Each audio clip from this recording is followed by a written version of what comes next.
কে কি পালিবে ই কেলা দুটো আম বাজে ভঙ্গ হয়ে শালা তুই তুই শালা ইন্দুর গতির মতো দু তিনটা জাম ভাগ আদে ভাই শালা কাঁঠাল ভুগলো বড় আমি খাবো গায়ের লোক খাবো তা পুরো মানে বড় কি করে বিরাট করছিস রে 5 কেজির কাঁঠাল আর তুই এই বাগানটা একটা নিয়ম আছে জানিস কি নিয়ম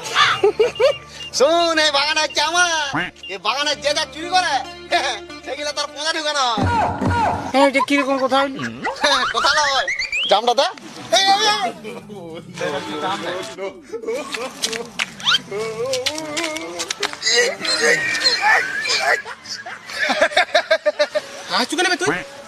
ইয়ার পেছনে তো জাম পুচু কই ঢুকে গেল আমার পেছনে আম এখন ঢুকে যাবে আর তুই হাতটা কি ধরে গেছিস সেটা দেখ একবার अभी मजा आएगा ना भिड़ो